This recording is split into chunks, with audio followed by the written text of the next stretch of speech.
ер нь манай монголчуудын маань шинжлэх ухааны талаарх үнэлэмж ойлголт хөдлөл арай илүү боловсролын төвшин илүү чанартай байсан бол өнөөдөр уул уурхайн компаниудаас өөр салбарт ялангуяа ийм салбарт хөрөнгө оруулах гэсэн толгойд нь орж байгаа хүн илүү байх ёстой.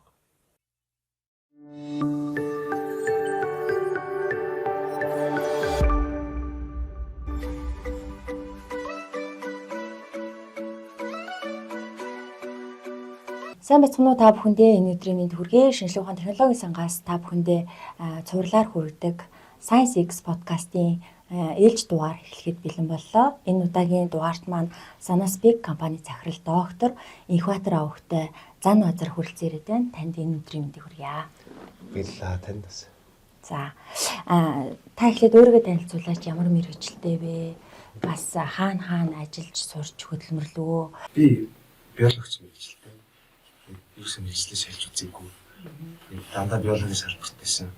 Жаахан нарийн эрүүл гэж удамзан талын генетик молекуляр биологи гэдэг. Нөхлийн хүчил гэдэг чинь ДНХ хэрэг. 10 жил заадаг шүү бүх. Тэрнтэйгээ зурлалаа л яваад. Тийм. Моишиг 2006 онд дүүргээд тухайн биологи факультет одоо сургуулсан харьяалсан үрж. Тэгээ моишаа дүүргээд тухайн үед Германы нэг Гётинген хотод манай салбарын гол мэргэжилтнүүдийг оюутнуудыг өөрхөж бэлддэг их сайн институт байсан. Одоо ч байгаа л да. Тэнд нэг тийм сэндвич маягийн програм нэг жил байгаа. Тэгээд тэрийг ажиллаар магистр гэдэгтэй моишин диплом. За тэгээд хэсэг жахан хувийн аж ахуйн нэг центр хийж үзээ.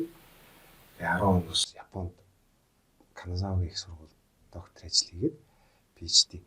Тэр нь салбар нь бол мэргэжлийн нөгөө арга зүйн бол ийжлэх юм. Үйл юмтайгаа. Гэхдээ салбар нь бол анхаарал. Ген Хорт халдрын тэмдгийн. Тэндээ гоё 4 жил болоод 14 онд төгсөөд 14 оноос хойш Монгол Улсын их сургууль, Монгол Улсын боловсролын их сургуульд багшилсан. Алтангоо захирал одоо байгаа юм гэхгүй. Алтангоо захирал байсан гоё. Яаглын ухааны сургууль. Инхбаатар багш нар. Тэр сайхан төмөр отрос гоё хамт олонтой ажиллаж үзсэн. Их сургууль багш үзсэн.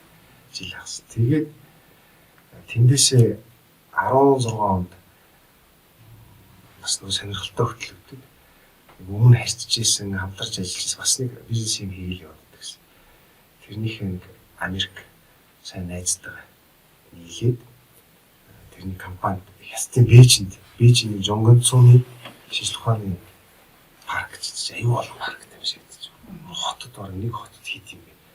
Хайртай шинжлэх ухаанд маш их анхаарал хандуулдаг болсон. Чи турист стратеги гэдээ оруулчихсан юм байна. Бас нэг шатлалтай биш тэр дээд зэгтэн тавьсан.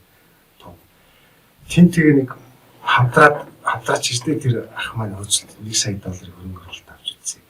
Тэр нь бол анх хөрөнгө оруулсан өвөр Монголд зис олборлсон баяжуулсан зисээс утас хийдэг цахилгаан. Тийм их мөнгөтэй айлын залуу. Миний үе тэр хөрөнгө оруулалт хийгээд тэгээд бүтлгүүтээд санаанд нь хүрээгүй. Календараар ирч чадаагүй. Тэгээд хаагдаад. Тэгээд яг туршлага суучаад тэгээд 18 оноос 17 оноос бүр урагшлаад Гуанжууд гэдэг урагшаа хот гэдэг шүү дээ.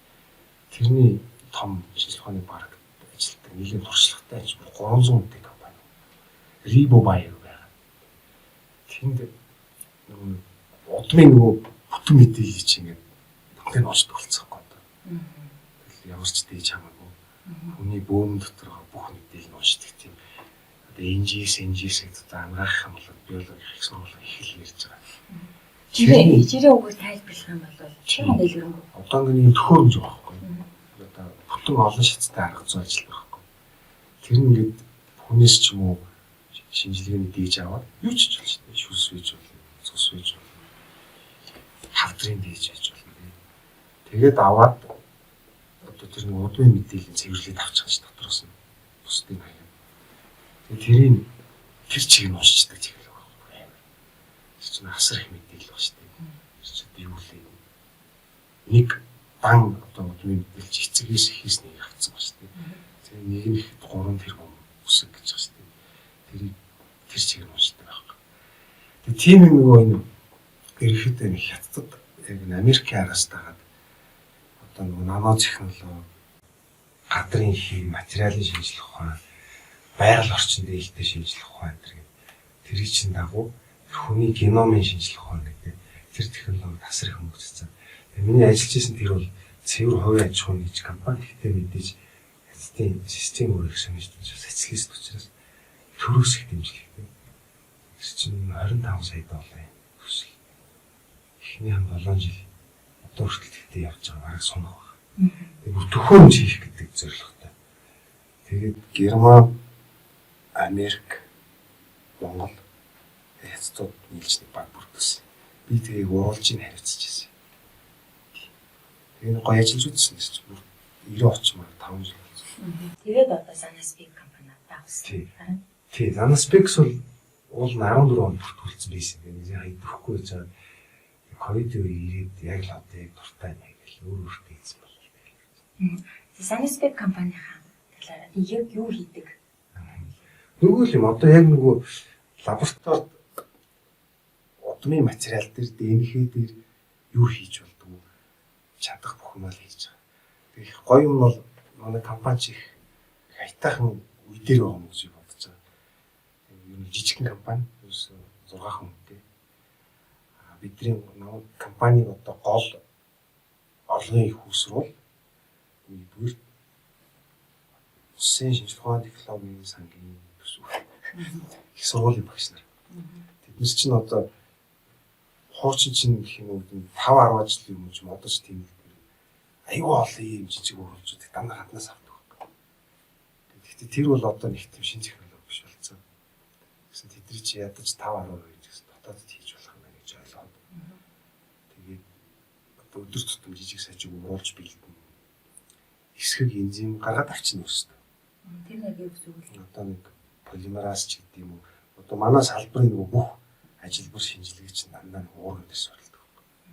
Ажлыг хийж өгдөг. Полимераз хэсгийг тийм.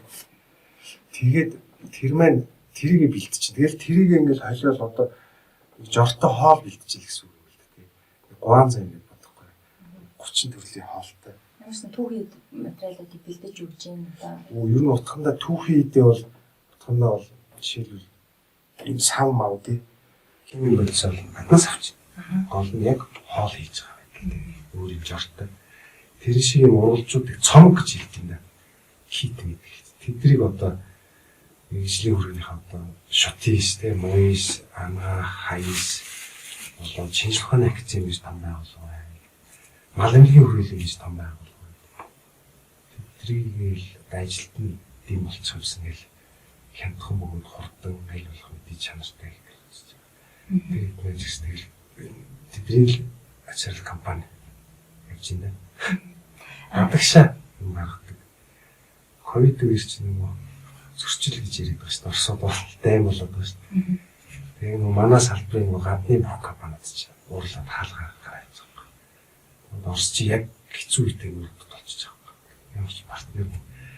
Тэгээ тэрнэр жоохон тоглолт хийж үзсэн. Гадагшаа юм гараад. Казахстан руу нэг хаяа. Бүтээгдэхүүнээ гаргаад. Шри-Ланка руу хүртэл хаяа. Хятад руу. Тэгэхээр яг компани бол нэг жоохон хэсгэлтэй нийт төсвийн чинь орлогын 5 орчим юм уу ердөө тэр нь 5-10% нь бол валютаар гаднаас гадаад бодлоо. Яванд яг тийшээ зөвлүүлэх сайн болоо. Одоо энэ бүтээгдэхүүн бол ширхэг ухааны технологийн сангаас санхүүжилт авч гаргаж ирсэн төсөл байгаа тийм ээ. Тэр энэнийхээ талаар яг ямар бүтээгдэхүүн үйлдвэрлэсэн, одоо энийг хэрхэн яаж ашиглах уу гэдэг тийм. Энэ сүүлийн жилүүдэд зөвөр би яг судлаач талын хүмүүсээ бодоход аюу баярлж байгаа. Үгүйс тийм цаг нэрсэн байсан юм. 10 жилийн дөнгөж компани энэ гэж байгуулж үзэж байгаа. Академи болоод хүрээлэн аль ч салбарт ер нь дэмжлэг аюу багс. Одоо ч их баг гэж хэлэх хэрэгтэй. Гэхдээ өмнөхөд бол амар сайн болсон гэж би бодож байгаа. Тэр нь ер нь дотор аюу баярлаад байна. Одоо шинэ Казахстаны чинь 1.2% гэлээ. Шинжилгээ зарж байгаа. нийт төсийнх нь. Тий. Тэр бол манайхтай харьцуулбал 100 дахин их болчиход байна. Тэглээч гэсэн манайх тэр хүнд ингээд ер нь тэгээ бодлогондоо тусгацсан юм билээ л дээ. Тэнгуүч ингээд нэг шүтсийн төсөл гэж их гоё юм хараад байна шүү дээ. Маш их суурин судалгаа, инновац. Тэгээ инновац дээр би яг өөр бол залуу судлаач юу гэх нэг хоёр төсөл авч үзсэн. Инновацийн төслийг яг бас дандаа хамтарч гэж үсэн. Дангаараа хийх гэж хүч хүрдүү цаг зав өрөхгүй. Тэгээ нэг бэлгийн замын хүчний 7 нэр төрөл үүсгүүр нь яг илүүлэгч гэдэг юм дээ. Тийм цомог хийж үзсэн. Одоо дараагийн бүр сонирхолтой ажил бол нөгөө эцэг их тогтоох шинжилгээ гэж байдаг шүү дээ. Шүүх шинжилгээгээр хийдэг. Одоо ч нөгөө Бонавита гэдэг том лаборатори хийдэг шүү дээ. Ган ДНХ сан гэж бас маш туршлагатай байгууллага шүү дээ. 10 жил хийж байна. Хоёул лаборатори. Тэгээ 2% нэг улсын субъект байдаг байхгүй. Хүн дээр эцэг их тогтоож өгдөг. Манай бол өөрсдөө мал дээр тогтоодог. Хил ам таталдаг. Адуун дээр цагдаагийн газрууд бол хүр дээр тогтоол. Хүрийн болгоод мартууд ч наадгаа үзэн. Тэрийг бол бид өөрсдөө хийдэг. Сая бол 3 талт гэрээгээр хийгээд малын дэгийн арийн зэрэг лаборатори манайхаас бохно бэлдүүлж аваад хийж эхэлдэг чинь. Тэр нь л үгүй. Тэгээ одоо жишээлбэл энэ юм хөрхөн бид манай бүтээгч энийг тарагдсан шүү дээ. Хүмүүс их сүртэй юм гэж боддог байхгүй. Яг их зэрэг аюул жижиг гэж шүү дээ. Гэхдээ энэ бол асар их яг грамлаг мөнгөний тооцоо маш мэдээ. Энэ чинь тэгэл гаднаас ирэхэр чи хайрцагт орчихдог чинь хүмүүс аахгүй. Өөр болохоор идэхгүй ингээд унтаа байхгүй ажиллаад байвал чадлан дуусаад өгчдөг тийм. Тэгвэл бол ийм жижиг юмнууд чинь 20-30 кг орж их хэрэгтэй ийм л гэж. Ийм их бүтцтэй хөрхөн төв бүттэй. Тэгээ тэр ажил бол ингэсэн нэг төвөнд тэтгэвртэй гарсан нийслэлийн шүүмжлэгийн газрын маш туршлагатай мэргэжилтэн ДНХ лаборатори хөлсөө зориулж сүрний хамгаалдаг доктор. Тэр хүн маань бол ярилцаад олон жил мөрөдж байгаа битэй яриад. За хоёлаа одоо хууль зүйн захиалганд оруулаад шүтсэн сангаас инновац гээд 3 жилийн хугацаатай яагаад энэ хүнтэй гаднаас орж иж байгааг нь өөрсдөө хийж болохгүй. Энэ бол зорилт нь юу гэж зүгээр хүнийг тодорхойлох. Хүнээ цусны бослоо болоод тодорхойлж байна. Мэдээж эцэг их нь ойлгож танаа хурцаалтад хамрах гэж мэдчихнэ шүү дээ. Жоо маргаан гарвал миний хурд биш гэдэг юм бол тэгээд мөн биш гэдэг цагдаа яг тэрийг бас хэрэг таслахад хэрэгтэй гэх юм шинжилжтэй. Тэгээд энийг бол шүтсэн жишээлбэл бүрэн тус дэмжлэгтэй хийсэн. Маш сайхан ажилласан. Одоо энийг бол жишээлбэл Шри-Ланкагийн компани авч байна. Манайхаар бэлдүүлж байна. Гэхдээ өөрсдөө шинжилгээ хийдэг зориулж. Энд дээр нэг юм тэг гарчиж байгаа. Бас манайх одоо нэг мэдлэгийг шууд мохоо үргэлжлэл, пансны үргэлжлэл мөнгө болгох, гоё үргэлжлэх юм бол зах зээл нэвтрүүлэх хэрэгтэй. Хүн хүртэл болох гэдэг. Тэр бол бас чам туршлага бас арай хөндлүүлж эхэлж байгаа юм. Арай болоо юм шиг. Эдийн засгийн хууль эрх зүйн орчин. Тэг ер нь аль алж талаараа. Тэгээд бас хэцүү. Одоо ч манайх чинь 3 сая 500 35 сая үдээсэн бол үйлдвэр цээх мэх байсан болох байх. Хэрэглээ авах байх. Тэгэхээр ганцхан зорилготой явах хэрэгтэй. Гадаадд зориулж хийх. Монголд зориулж хийм гэд анханасаа фокус тааруулж байгаа бол ер нь хол явахгүй. Жижиг хол. Тэгэхээр энийг бол Шри-Ланкад авч яванд бол хоёр авах авах нь гэж чамаа сайн. Яг жижиг юм субъектив буюу хуулийн шаардлага гэсэн юмуд гацаад байгаа. Одоо чи манай цэх байхгүй. Үйлдвэрлэн гэж хэлж болохгүй. Тэр одоо яг танаа дээр ингээд захиалга одоо шүүхийн шийдвэр гүйцэтгэх газраас тийчнээ нэг одоо бидэрт нийлүүлээч бидэрт тэтэн одоо юутэй тэгэхээр яаж хийж вэ? Тэр чинь хийчих болно. За. Энэ асуудал байна. Ингэж галтоонд хийж байгаа юм шиг хийвэл гоё хийж байна. Би бол өөртөө ихтэй бас бид нар аюу сайн хийж байна. Гэтэ энэ чинь онцлог гэж хэлж болох уу гэдэг асуудал үүсэж байна. Эний чинь бүрэн автоматжсан. Ханиал шүлсэн гарахгүй. Талгуугаас эсвэл өсөн үү байхгүй. Арсны гуужилтж байхгүй тийм газар их сток. Тийм орчинд. Жон байж болохгүй. Тавлж л. Агаар шүлттэй. одоо нэг GMP гэж хэлсэн Good Manufacturing Practice. Тийм. Тэгэхгүй бол одоо жишээ нь мал эмнэлгийн ариун цэвэрлэгдэх мундаг субъект шүү дээ институт. Дотоодын тусгай хамгаалал. Нийс юу шний газар хууль зүйн явдаг. Тийм нарийн үнээр чинь бид нар ингэ зүгээр хийгээд байна. Авах сэтгэл бол байгаа. Тэгэхээр шаардлага байх хэрэгтэй. Хэд бол бүрэн үлдэрчсэн байна. Тэр ямар юу үсээд байна? Бэрхшээл. Зүгээр бидний чадамж яхан дотор байна. Бидний мэдээж шүү дээ манай талаас. Эрдэмтэд судлаачдад зах зээлтэй холбоотой тийм нэг юм тур байх хэрэгтэй хоолой зам. Тэрэн дээр нэг юм зоочлагч байх хэрэгтэй. Дамжуулдаг. Нөгөө innovation hub маа гэдэг чинь тэр нэр сэргэлэн хүмүүс байж байгаа. Бидний толгойг ашиглаад мөнгө унаад хэрэгцээтэй болгодог. Тийм бас байх хэрэгтэй. Яг тэр хүмүүс бол өөрсдөө бидрээс төрж гарах хэрэгтэй байхгүй. Тиймээс биш тэрийг их сургууль сургах гэж тийм хэрэгжил байхгүй. Бизнес дээрээс салбарын мэдлэгтэй. Яг явандаа ингэж шаардлага ингээд одоо нэг тийм галтгоол байгуулах тухай. Нэгэн төрлийн хууз гэдэг хоол хийдэг галтгоо байгуулалт амтурч байна шүү дээ. Тийм цэг 20-30 нэг төрлийн бараа хийдэг. Тэгвэл тийм ашигтай ажиллаж болох байх. Одоо жишээ зүгээр л тэр илэгний шинжилгээний цом болох шүү дээ. Уншлаа. Тэрийг бол манад хийх чадвартай шиг шок 15 байх. Чорс шиг зандраах байна. Монгол их сургуулийн одгөрөнд ордог. Би хинч хийж байна. Нөгөө анаахт тэр хүртэл мэргэжлэн гэж болно шүү дээ. Гол нь нэг тийм тооцоо хийгээд яг цэвэр зах зээлийн югаар нэг үйлдвэр өсчих юм бол яг хэрэг тэр тиймэрхүү нэг бүртэл амар их хэмжээтэй олон сая доллар хэрэгж байгаа. Гадны улс орн ямар байд юм бол энэ зах зээл амар хэмжиж бүр айхтар. Одоо хятад бол шиг ливерхүү технологи дээр бас алж байгаа шүү дээ. Мөнх газар тийм. Яг нь тэрийг гадаад ямар байдгийг бол жоо тийм өөрсд шиг ижлэвтэр нөхцөл байдалтай орно гэдэг судалсан юм байна. Узбекистан байна. Балав байна.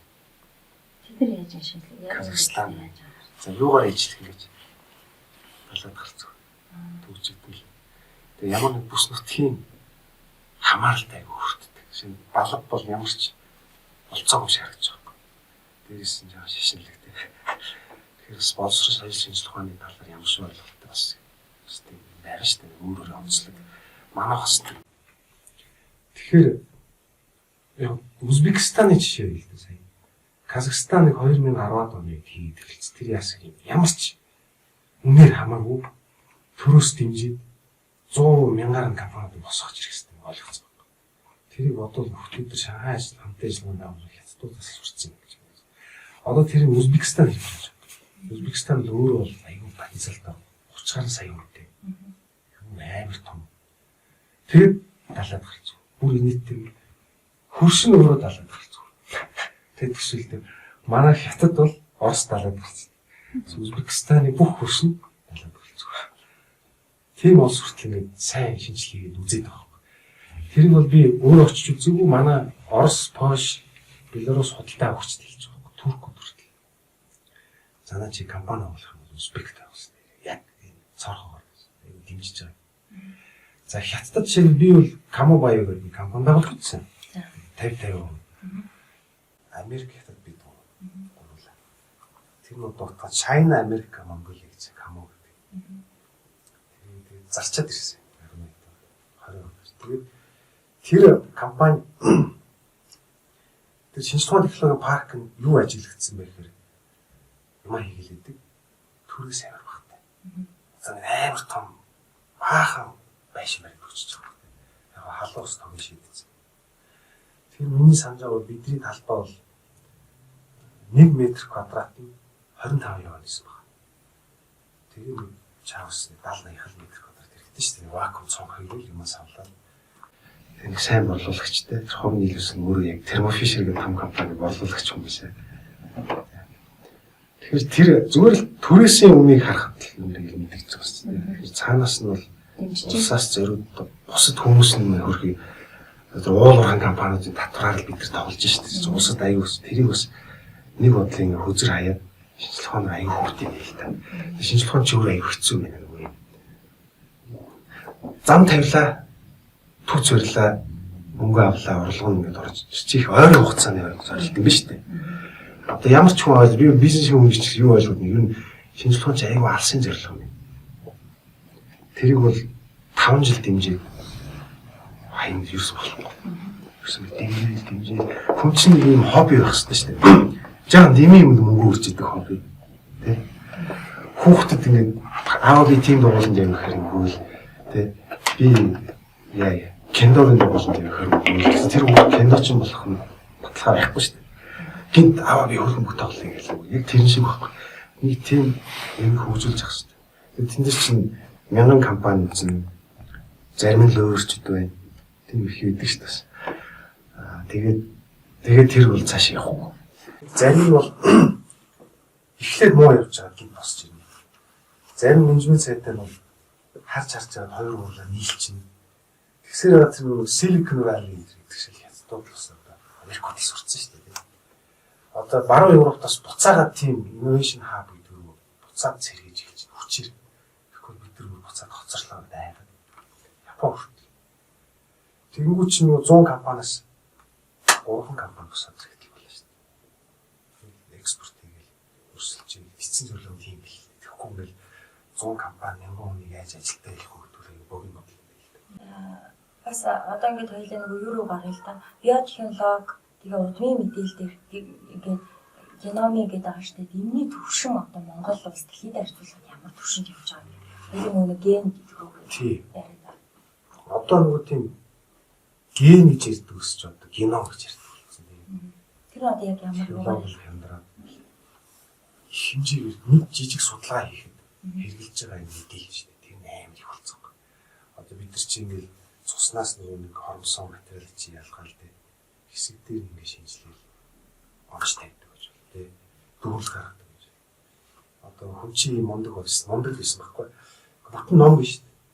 Номны яг за энэ бүлгийн энэ доголь мөрийг мэдчихвэл энэ ном бол энэ ном гэж мэддэг гэсэн үг. Одоо тэг шаардахгүй болж. Гол зардал нь ном унших цаг нүдний хараа байсан чинь одоо тэр номыг ингээ уншдаг болцсон. Тэр геном гэдэг. Хүний удмын мэдээлэл тэр чигээр нь хамруулж үздэг. Хүн амьтан бичил мэдээ. Тийм төвшөнд орцсон. Тэр яг хөө ингээд ямар гэж хэлдэг. Шинэ технологи гарав. Тэр нь 10 дахин хямдсан технологиос 100 мянга дахин хямдчихгүй. Огцом шинэ технологи гарсан. 2100 оноос Solix гэдэг. А тэр төвшин бол манад орж ирээгүй. Ирж байна гэж хэлдэг. Бохгүй ирэх баг. Тэр нөгөө асуудал байна. Хаана илүү их хөгжсөн байна? Аль улс оронд? Яг хоо мэдээж пионер буюу цүү хагалсан нь ойлгомжтой амир. А одоо тэргээр маш эрчимтэй явдаг газар бол Солонгос хятад хоёр байна. Хүн ажлыг хийж өгдөг юм. Маш олон сервис компани. Яг өөр хувь хүний генетик шинжилгээ хийдэг байна. Таавал кофе тэнцвэрт юм уу? Стресс даах чадварч юм. Галзрах юм уу те. Тэр үе чинь бүгдийг мэдээж 100% хэлж чадахгүй. Амьдрал гэж чинь 50% ч юм. Би хэдэн үе мэдэхгүй шүү дээ. Тодорхой хэсэг заавал орчин.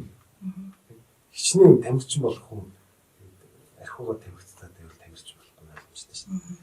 Гэхдээ яг нөө цаанаас өгөгдсөн өгөгдлийг ингээд илүү нарийн гоё гэж нэг өөрийгөө таньж мэд, хүн өөрийгөө таньж мэдчих واخхой. Тийм ирүү ихэлцэх واخхой. Зөвхөн кодер. Тэр чинь суурь судалгааны лач буй юм байхгүй. Асар их суурь судалгаа хийсэн. Яг энэ гентэй тань шиг хар мэдтэй болох. Яг энэ над шиг бор мэдтэй. Мэдсэн учраас таны хүүхдтэй бор мэдтэй байх юм байна тийм хэлждэг واخхой. Та бол яг ингээд илгэний хавдрын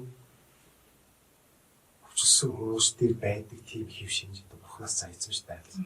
Тийм генд байна. Тийм төрөх магадлал байна гэж мэдчихэр ч хүн чинь утгандаа бүх юм руу орчиж байгаа. Айгуул эрүүл мэндийн даатгал хүртэл тийшээ шуугаж байгаа шүү дээ. Тийм биз. Тэг яванд ирээдүйд 2050 он уучлаарай та генетик шинжилгээ хийлгэж ирээ. Энэ бол одоо сонсоход хүний эрх зөрчиж байгаа шиг хэрэг дээр бодит байдаг. Эрүүл мэндийн даатгал хийх гэж юм цогтоо орж ирж байна. би машина даатгалыг гэвэл тэр даатгалын агент бол ойлгомжтой шүү дээ. шүү дээ. Яг тэр шиг удмын шинжилгээ хийж л таа. Тийм эрүүл хэлсэн. Манайх бол ихлэ одоо шинэ манайд нэг жаахан тийм менежментийн ажууд л байна. Ийм хоёр асуудал. Машин хүн хязгаарч бодолтой тавьчих. Приус бодолтой тавьчих. Жолооч нь амар сайн байх хэрэгтэй. Жолоочоо бэлдээгүйж машин бодолтой тавьчих. Хоёрдугаар машины төсөв тавьчихдаг. Жилд идэх бензинээ тооцоолдог мөрөд тооцоолдог. Тэгээ Porsche машин зэвчээрээ соёлж тэднийг тооцоо гаргах. Тэгээд ирээд машин гараж зогсчихдаг. Тийм асуудал байсаар ирсэн. Одоо тэрийг маш их бүх салбар ярьж байгаа. Манай салбар тийм бүх хүрээлэнгүүд тэрийг маш нухацтай авч хэлцдэг болсон. Гэхдээ шат ингээд юм аваад ингээд цуглог тэр ажил оруулах. Тэгэхээр хамгийн нэгдүгээр тогн залах биш хүн бэлдэх. Тэгэхээр тэр геномын төвшинтэй чи өөрөө юм хийж мөрдөл ажиллаж байгаа юм ярихтэй. Шинжилгээ технологийн сангаас одоо энэ бол нэг төсөл дээр ажилласан төсөл байгаа тийм. Өөр ямар төслүүдтэй ажилласан юм. За энэ вэ? Энэний дараагийн маш сонирхолтой төсөл бол бэлгийн замын хүчин эмгэг төрүүлэгч бичиг биеднийг илрүүлэх гэж. Тэр их эдэндээ манаас тэр PCR, real time PCR, ковид үед жирийн хүмүүс хүртэл мэддэг болсон шүү дээ. PCR хийлгэн. За тэгвэл таны судалгаан дээр гарсан тэр бүтээгдэхүүн одоо гадаадын улс орны бүтээгдэхүүнээс юугаар ялгаатай? За яг үнэ хэлэхэд бол ямар ч технологи техник үзүүлэлтээр давуу тал байхгүй. Тэгэхээр өсөлтөх ганц болцоотой юм бол гадаад бүтээгдэхүүний үнээр л задж байгаа юм. Хямдхан хийж байна. Яагаад гэвэл гол зүрхэн энжийн мэдрээд эсэг гэдэг чинь өөртөө хийчихэл хамт зардал болчихсон. Тэр бол бас хэрэгтэй л юм л да уусаа. Уул 8 хэрэгтэй. Гэхдээ яг нөгөө дээр хоёлаа ирсэн шиг би мохордчихад байгаа. Онцлоор хийхээр онцлуурын үйлдвэр гэж юу вэ гэдэг MNS гэдэг стандарт нь хаана нэхэр байхгүй. Онцлуур хаана. Ийм төрөл яг энэний онцлуур хийх стандарт хаана. Тэр процедурыг яг хийх хүмүүс нь олон жаас бид нар өөрсдөө байхгүй. Залхуураад. Тиймээс өөр салбарын үнийг та стандарт хэмжил зүйн газрын хүн байна. Энэс стандарт бичиж өгч болохгүй. Энэ чинь яг энэ салбарын өөрөө хийчих хэрэгтэй. Дунд нь баг болоод тийм том хөтөлбөртэй тийм. Яг тэгэл удахтайгаа зууралтал том юм хийж чадахгүй байна л да. Бүх эрдэнэт судлаач багш нарын ийм л байдалтай байгаа.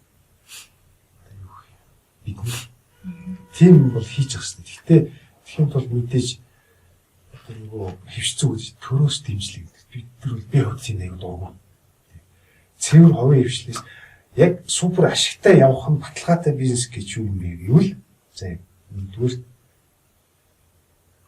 амархан асуудалгүй өмнөж өгч байгаа төрийн санхүүжилт байхгүй нэгдүгээр хамгийн гоё. Хоёрдугаар яг өөрөө хөл дээр босцсон өөр нэг бизнесмен гэж дээ. Жишээлбэл барилгын компани гэж. Тэр хүн жишээлбэл уул уурхай болоод барилгын салбарын ер нь манай монголчууд юм аа шинжлэх ухааны талаарх үнэлэмж ойлголт хүндлэл арай илүү боловсролын төвшин илүү чанартай байсан бол өнөөдөр уул уурхай компаниудаас өөр салбарт ялангуяа ийм салбарт хөрөнгө оруулах гэсэн толгойд норж байгаа хүн илүү байх хэрэгтэй. Тэр бол манайд жах ядан баг ойлголт. Тэгэхээр чи би хичнээн тайлбарлаа. Тэр хүн аюу эсэлтэй гэж үзсэн. Одоо хамгийн амархан бизнес бол амархан гэдэг нь зөвхөн менежмент зүг хийчих юм бол ноу хау ч юм тийм байхгүй. Бүх хүн гаднаас газар ухаал болчиход шүү дээ. Газар ухан байшин байна. Буцаад болно. Ивдэн. Тэгэхээр яванда тийм үү ирэх байх л та. Инновац шингэсэн. Тийм хүмүүс мэдээж тийм хүмүүс л хөрөнгө оруулсан шүү дээ. Тэгэхээр цэвэр ашигаар явсан хүн энд хөрөнгө оруулж байгаа гэдэг чинь найдвартай гэсэн үг. Тэгэхгүй татварын мөнгөөр хөрөнгө оруулаад гэдэг чинь би хэнийг татварын мөнгөөр хөрөнгө оруулах таамаг шүү дээ. За хүч давтарч. Би өөрийнхөө мөнгөөр хөрөнгө оруулах нүд давтар болж байгаа юм. Тэгэхээр тийм үе ирэх баха ингэ салбарууд хөрөнгө оруулах юм. Бид нар бас аюу сайн интеграцид орж явах хэрэгтэй. Өөрсдөө рекламдах тийм. Бустай харилцах тэрнээс ч хамаарах хонлог л таа. Одоо ингээд бас нэг манай хөгчүүдэд ингээд допи хэрэглээх үгээл тэгэл маш өндөр зарлага гадны улс оронд одоо ингээд шинжилгээг нь явуулдаг шүү дээ. Монголд одоо тэгээд энэ таны бүтээгдэхүүнээр ч юм уу тийм одоо шинжилгээг нь хийх боломж болсон юм байна. Болох та өндөр допинг бол биохимийн салбар юм уу илүү? Тийм тэгээд ямар салбар болно шүү дээ. Манайд ерөөсөө ганцхан л асуудал. Юу ч хийж бол бид нар чадна. Манайх цаанаас нэг юм заяатай юм байна. Нэг хятад хүн төрлөө шүү дээ хятад. Тэр хүн үүрх ачаа манайхаас 50% бага байхгүй. Яагаад? Том ус. Нэг далайн бомбттай байна гэдэг чинь айгүй том ач холбогдол. Нэг далайн бомбттай байна гэдэг чинь хөршин нэг хөрштэй гэж болно. 100 хөрштэй гэсэн үг шууд. Тэгэхээр бид нэр өрсөлдөөхийн тулд 2 дахин бахарх хэрэгтэй болж байна. Яагаад тэгэхээр тэнд нь очиж байгуулдаг юм компани тий. Хоолоо аваач тий ашиг. Эсвэл ямар нэг байдлаар л тийм маш уян хатан нэлээд ширүүн байхгүй бол бид нар энд юу ч хийж чадна. Гол хүн юу ч хүн хэмжээ. Юу ч сурна юу ч хийн. Нэгдүгээр зах зээл жижиг юм. Хоёрдугаар ерөөсөн байгаа өстөр болоод эдийн засгийн политик юу вэ? Эдийн нөхцөл байдал хэцүү. Яг төвчэгдсэн. 10,000 хүн дээр ажиллагаа хийдэг. Жишээлбэл ангаахын эмнэлэг дээр эсвэл хөсүүд дээр шүү хийж гэж.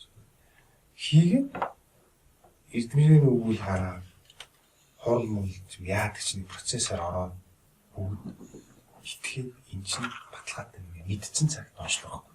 За. Тэр процесс бол зүгээр явах гэж би тэр талаар судалж чаддаг байхгүй. Тэр бол яаж ч утсан энэ процесс тэр маш нэлээд их шаардна. Маш их хүч хэрэгтэй. Нэг бол хүсвэл би ингээд гадагшаа экспортлоод чиж болно. Амжилтыг сони юм биш. Эдгээр ингээд их хэмжээгээр бэлдүүлээд өөрсдөө шашглаад зардаг байхгүй цаашаа. Тийм. Цаашаа экспорт хийж юм.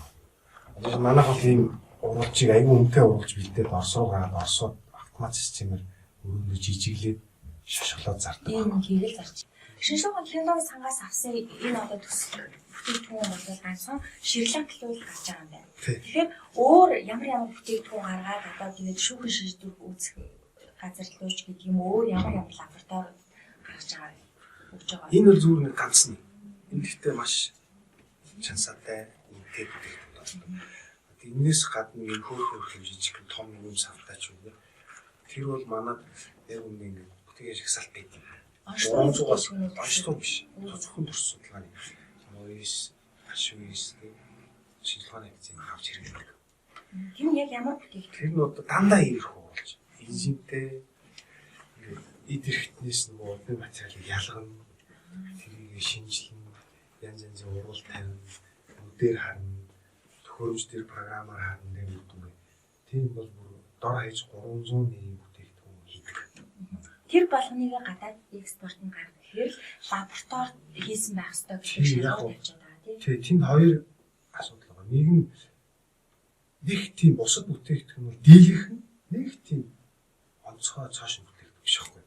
Бүх улс өөрсдөө хийж байгаа. За гадшаа гаргах. Гадагшаа гаргах бүтээгдэхүүн ямар бүтээгдэхүүн? Цөөхөн нэр төрөл юм байна. Жишээлбэл шингэн гээл байна тий. Төхөөрөмж дээр явдаг маш нэ. Тэр бол баг биологи хими ажиллаж байгаа. Тэр бол маш ашигтай. Одоо манай гол экспорт гэх юм да. Итгэл экспорт хийж байгаа шүү дээ жилд. Тэр Оросууд, Туркууд авдаг. Бас нэг соронзон уулж байна дээ. Тэргээр хүм ялгана тэгэл юм татаж авна тийм. Тийм нэр төрөл цаашдаа юм өсвөл өснө. Өөрсдөнд байгаа тул бүр нарийн технологи орсон. Бид нар чинь бол явдаа хийдэг байгууллагууд их биш болохоос бас зүйл байгаа. Тэгж гадшаа гаргахын тулд одоо танаа дээр ямар саад бэрхшээл үе юм. Ерөөсөө зөв нэг даварцал юм хүсэж байгаа байхгүй. Ерөөсөө би хэлсэн нь дээр өдөртлөх шийдвэр гаргадаг бодлого боловсруулдаг хүмүүсээс ганц гурав юм бол шинжлэх ухааны академи ямар нэг хүрээлэн ямар нэг боловсролын байгууллага хөгжүүлэх байгууллага ихтэй сургууль тэрний тэдгээр дээр дөрөөлж боссон стартап компани. Жишээлбэл үйл ажиллагаа явуулах гал үзээд нь шүү дээ. Одоо гарааны праймер гэж Махны шинжилгээ гэдэг цом гэдэг зайсан. 4 уул биотек гэж байна те. Чорс онш гэх байна. Гарааны био хүрдэс гэх байна. Тэр тэдгэр чинь ерөөсөө би хэлсэн шүү дээ. Түгжигдсэн нэг экспорт хийх хэцүү, цаанаасаа хэцүү. Өрсөлдөөхтэй зардал. Тэнгүүд манайх болцооныхаа бүх бусад тэгээд зүгээр аваад хайх хэрэгтэй. Жишээлбэл ямар За жишээл би ингээд албан бичигт би Монгол Улсын их сургуулийн чиглэлийн шинжилгээ ухааны сургууль дээр байгуулагдсан стартап компани наа. Би доктор байна. Энэ нэг бүтээгдэхүүн хийсэн юм. Надад төлбөр ороод ирсэн энэ баримт. Энийг солонгосууд авъя нэ. Нэг удаа авъя гэж. За би нэг экспорт гаргаваа. Ачаа бэлэн болчихлоо. Шууд гаргаж явах хэрэгтэй. Тэгэхгүй ингээл яг мэдээж ч нөгөө MSDS буюу тухайн материал иж бүрдлийн аюулгүй. Тэгэхгүй ууршаад хүнд хортой гэж болохгүй шүү дээ. Цацраг туяатай эсвэл хортой. Тийм мэдээж шалгана. Тэгэл болов. Тэгээ иймэрхүү юм зүгээр хүний амаар ордгоо, судсаар тарьдгоо. Арсан дээр наадгоо. Зүгээр туршид судалгааны зорилттой гэдэг тэрийгэл зөв ойлгуулчвал энэ гайл тэр гайлын хамааралтай тэр хуваагдсан мэрэгжлийн хяналттай тэр яагаад тийм хэцүү юм юу ч хэрэггүй байхгүй. За Монгол улс цаа яг хөө тэгээд одоо энэ гаргацдаг одоо тийм хууль зүйн хэрэгцээ орчиндөө болчихоо одоо илүү гоё мөрөд гоё юм л та. Орчиндөө болчлоо гэж байна.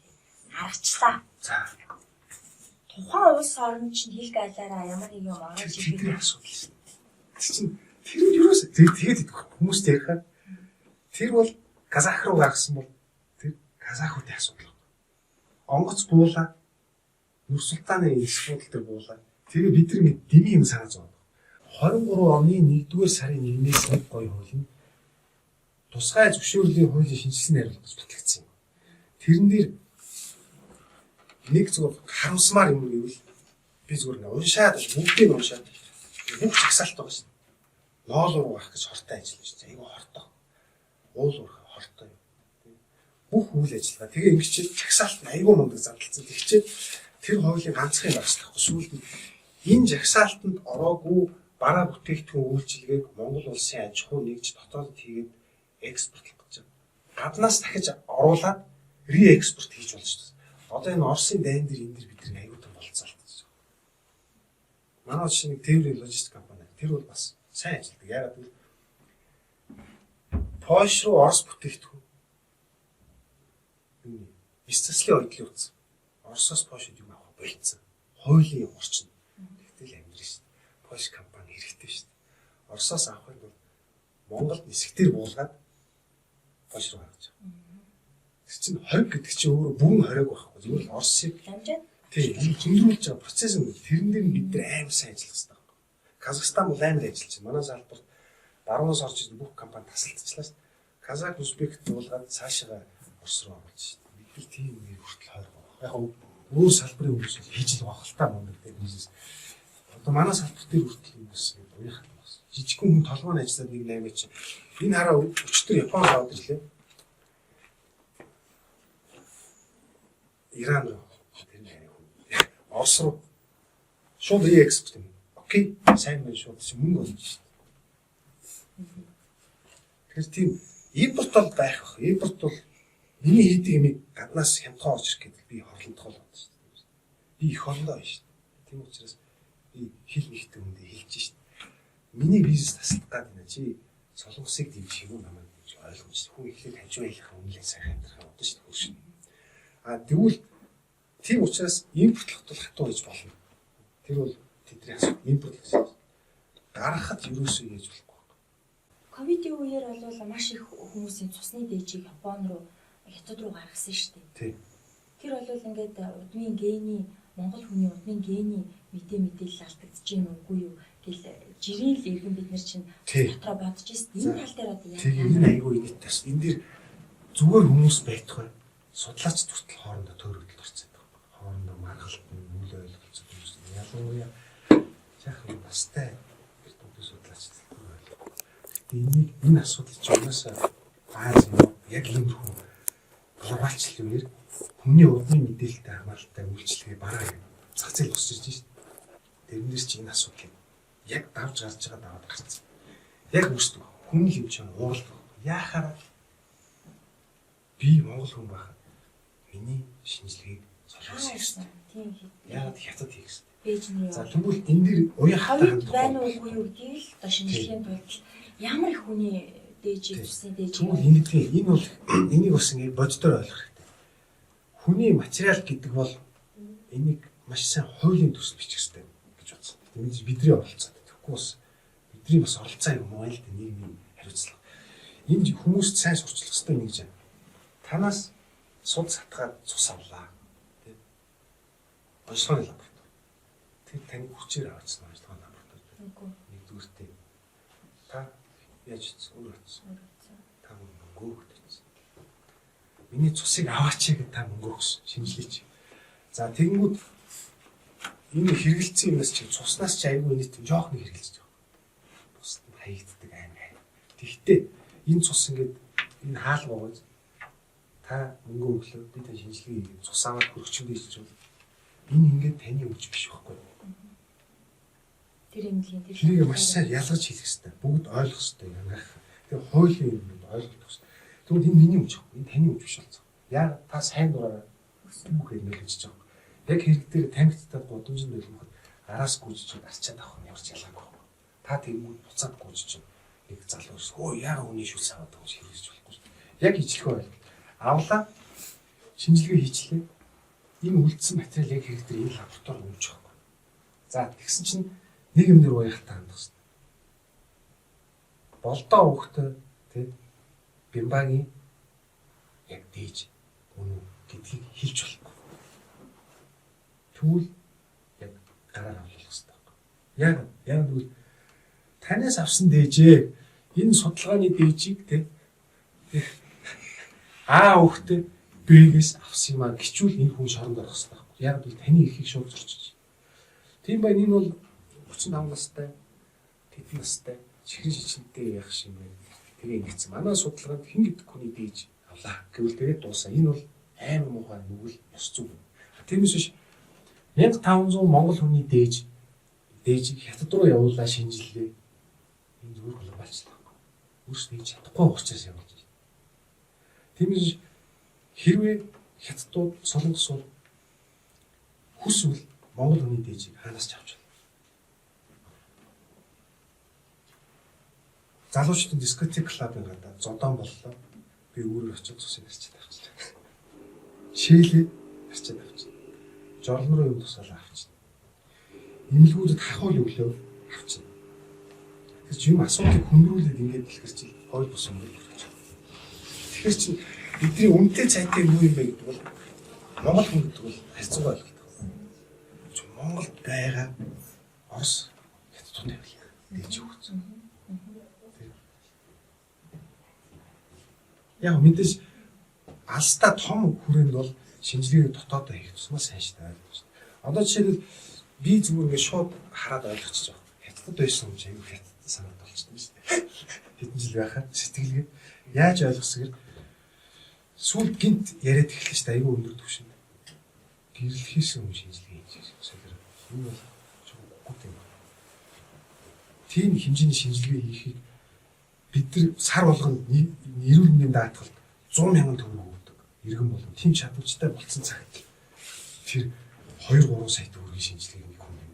2 хүн суухс чи яаж 6 сая төгрөг шинжилгээ хийх гэдэг юм бэ? Энэ бол тэр бүр хуулиар юм уу? Шинжилгээ өгч тийм яриад байгаа шүү дээ. Тийм болохгүй. Тэгээ сүүлд бас цус ортол гэдэг аюулын харамт дэлтлээ гэдэг бол бүгд цаагаараа давхар зоригтой гол зорилго нь тэр биш. Ямар нэг юм мэдэхгүй бид нар эрдэмтэн судлаачдыг хөтлж аваачаад толгойг нэрмүүлээд хооронд гаргалдуулаад цус ортол Монгол батлагдсан юм ч байхгүй. Би тийм маань харагдаж байна. Та тийм биш шүү дээ. Яг цөөхөн үнэтэй онлын үед илүү цусаарцсан байх боломжтой. Тэрэн дээр л дөрүүлээд байна. Тэгээд гол нь тийм судалгаа хийж батлах хэрэгтэй байна. Энэ хүн бол тэнэг хүн. Яасан? Тэнийг яриад байгаа. Яг үүндээ бүр сэтгэл зүйн шинжилгээнд хамруулах хэрэгтэй. Тэгэхгүй нэг удаа гудамж лалалалаа гэсэн тэр хүн тэнэг гэдэг үгжлэхгүй. Яг бид нар өөрсдөө доромжилж байна. Тэр аюу муухай юм хэлсэн. Аюу мангара харалж байгаа. Цус арталтын баталгаа байхгүй. За тэгсэн тэрэн дээр дөрвөлөө нэг том институт байгуулна. Энэ бол яг л том асуудал юм. Шот биш. Зүгээр санал тавьсан. Яадаг гэж NGS гэдэг бас том геномын шинжилгээ хийх ажлыг одоо номер 1 мотор нь хятадхгүй. Шэньчжэн, Бээжин тэнд төвлөрдөг. Тэр компаниуд социалист орнол болсон хойно төрөөс асар их дэмжлэгтэйгээр богино хугацаанд амжилттай босоод ирсэн. Манайх шиг бид нар шиг нэг л хөрөнгө оруулагч хайгаа яахгүй шүү дээ. Төрөөс дэмжинэ. Мэдээж бүх юм PR хэрэгтэй. Чаддаг компаниуд босоод ирсэн. Тэд нар яасан хятадын нэг социалист орны нэг асуудал. Мундаг төлөвлөгөөтэй. Тэгтээ нөө юм хэтрүүлж хийдэг. Хоширны угаан 10 ширхэгц 20 байв. Эсвэл 10 байгуулчаад тэгээ яг бодит зах зээл рүү орж эхэлж байгаа. Хандсан. Тэгвэл тэр компани үйлдвэрч яав гадагшаа ямар нэг аргаар шахалт хийж эхэлж шүү дээ. Юмаа зарах гэж. Тийм үү? Ковидын тусламж яасан. Тэдэн 100 сая доллар өгсөн. Танаа хятад баг авах хэрэгтэй. Эдийн засгийн хэмжээ байгаа шүү дээ. Тэрнтэй ижилхэн нэг нөхөн л манай одоо бодлого боловсруулдаг хүмүүс чихэнд хүрхчихэлтэй хятадын ингээл хөх хотод шинжлэх ухааны паркаар ороод биш үтэл гар барайл зургаад тэгтэн хэлчихгүй. Манайх энэ BGI гэх том корпорацийг манайх лаборатори байгуулдаг гэж. Тэгээд дата аваалцсан. Ил тус. Зүгээр хүний карманд орчдөг юм аа. Энэ бол яванд угаасаа техник. Би бол тийм л процесс явуулдаг. Тийм учраас гэрэлж байгаа бас шинжилгээ хийгээд энэ бол цаана тийм нэг conspiracy дээр тааж ирж байгаа ойлгомжтой асуудал. Том орн шахалт үзүүлэх зүгээр санал тавьсан. Гэсэн чинь манайх